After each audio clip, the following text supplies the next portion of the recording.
Très chers compatriotes, il m'est paru impérieux de m'adresser à vous sous ce format, parce que ce n'est pas les journalistes qui parlent, mais votre frère. C'est lui qui, comme des millions d'entre vous, souffre dans son âme et dans sa chair de la dégradation de la situation politique, économique et sociale de notre beau et cher pays. Depuis près de 8 ans, notre pays est pris en otage par un conglomérat de personnes visiblement inconscientes qui implémentent une gouvernance digne d'un cartel mafieux où seuls les intérêts individuels priment sur la quête du bien-être collectif. La corruption, le détournement, le tribalisme, le vol, pourtant des antivaleurs à combattre, sont devenus des clés d'une gouvernance à tâtons qui met en mal notre avenir et notre devenir. Aussi curieux que cela puisse paraître, alors que tous les indicateurs sont au rouge et que notre pays court en grande vitesse vers l'abîme, M. Félix Antoine Tshisekedi Tshilombo s'apprête à le plonger dans un chaos beaucoup plus dramatique que celui dans lequel il est, avec son idée saugrenue du changement de la Constitution. Égoïsme éhonté, basé sur une quête personnelle d'un pouvoir monarchique où l'on doit rester éternellement. Très chers compatriotes, l'heure est plus que grave. Il est temps de lui barrer la route. Il est temps de lui dire non. Non à l'inconscience et à l'irresponsabilité. Non à l'incompétence, au détournement, au vol et à la corruption.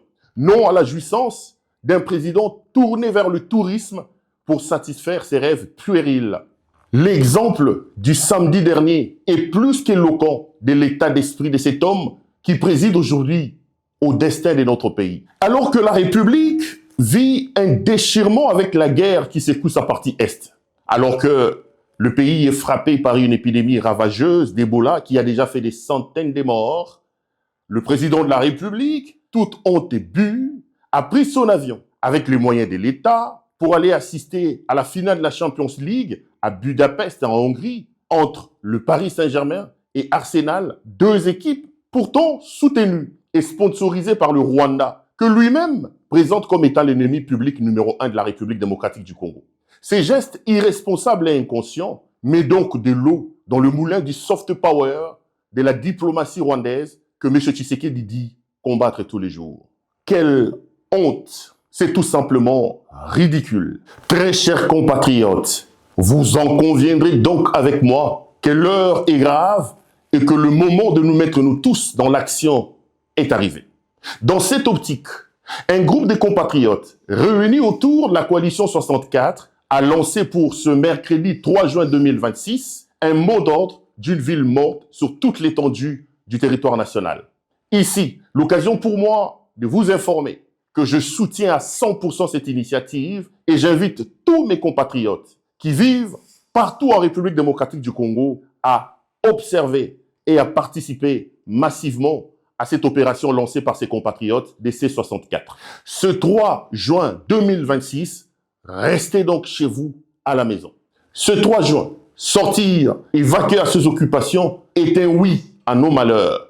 Oui aux Kuluna et autres forces du progrès qui terrorisent la ville-province de Kinshasa. Oui aux embouteillages interminables qui empoisonnent la vie dans la capitale. Oui à l'absence de l'eau et de l'électricité dans nos villes, dans nos quartiers et dans nos villages. Aucun esprit patriote, aucune personne éprise de paix et d'amour pour la République démocratique du Congo ne peut donc s'accommoder de cet état des choses. Alors, à la place de la résignation et du statu quo, il est temps pour nous de choisir la voie de la bravoure et du courage pour renverser le fondement de ce régime de M. Tshisekedi afin de créer un nouvel ordre politique dans notre pays. Donc, c'est 3 juin 2026, restez chez vous à la maison.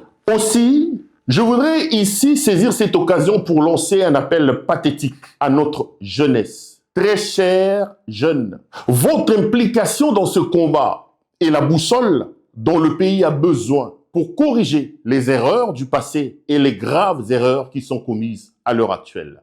L'histoire nous a prouvé en maître prise que les grands bouleversements naissent toujours de la prise de conscience des jeunes qui vont à l'assaut et font preuve des actes et des bravoures pour bousculer l'ordre établi. Il est temps, chers jeunes, d'arrêter de laisser les gens décider à votre place de votre futur. Ne soyez plus des simples spectateurs, mais devenez des acteurs et bâtisseurs de cette lutte pour le changement. J'en appelle donc ce soir à la prise de conscience et au sursaut patriotique. Ce 3 juin 2026, restez chez vous à la maison. Le peuple gagne toujours. Vive la Constitution de la République démocratique du Congo. Vive la République et son peuple. Je vous remercie.